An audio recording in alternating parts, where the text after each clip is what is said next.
Bagamat wala pang opisyal na pahayag sa Immigration Canada website, ibinahagi ni Immigration Minister Lina Diab sa isang panayam kamakailan na nakatutok sa rural communities ang inilunsad na TR to PR pathway. Ibig sabihin, hindi raw kasali ang mga pangunahing lungsod gaya ng Vancouver, Toronto at Montreal o ang tinatawag na Census Metropolitan Areas. May report si Pat Fernandez. Nitong Marso, kinumpirma ni Immigration Minister Lina Diab na magkakaroon ng one-time temporary resident to permanent resident pathway o TR-to-PR initiative ang Immigration, Refugees and Citizenship Canada o IRCC sa susunod na 2 taon. Ito bilang pagtugon sa labor shortages sa ilang sektor. Sa isang eksklusibong panayam ni Diab sa I'm Canada kamakailan na ibinahagi rin sa social media, nilinaw niya na di kasali ang mga Census Metropolitan Areas sa bagong lunsad na TR to PR program.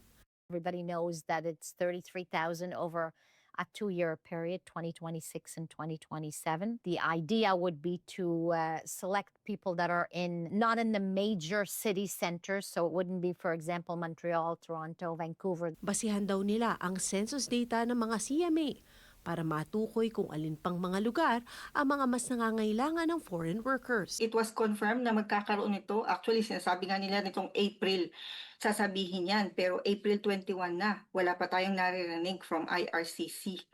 Pero kami as mga professionals, mas nagre-rely kami sa mismong operational guidance na i-release ng IRCC. Ayon kay Jeannie Cortez, Regulated Canadian Immigration Consultant at Community Advocate, di raw dapat magpanik ang mga nasa proseso pa lamang ng pag-a-apply ng PR. Kung magkakaroon man ito ng operational guidance na sinasabi nila, confirmed na ang plan nila sa TR to PR pathway is strong community ties, tax-paying history, work-in-demand sectors, at saka nakatira sila sa rural area or dun sila nagtatrabaho sa rural area.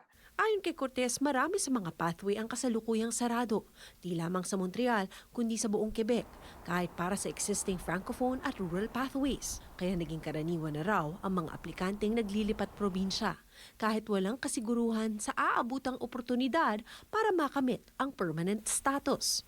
May mga cases lang yan na nabibigyan, yung mga vulnerable workers, yung nag-apply ng sponsorship na na-approve, yung nag-apply ng agency na na-approve sa first stage, yung mga spouse ng mga temporary foreign workers. Pero sa ngayon talaga close permit pa rin ang tumatakbo. Kamakailan lamang nang baguhin ng Ottawa ang patakaran sa TFW program mula sa 10% limit sa mga tatanggaping TFW sa rural communities, pinayagan ng mga employer na itaas ito hanggang sa 15%. Iilang mga probinsya pa lamang gaya ng Nova Scotia at Manitoba ang sumusunod dito. Gaya ng implementasyon sa pagbabago ng TFW program, tatakbo rin hanggang katapusan ng Marso sa susunod na taon ang inilunsad na TR to PR pathway.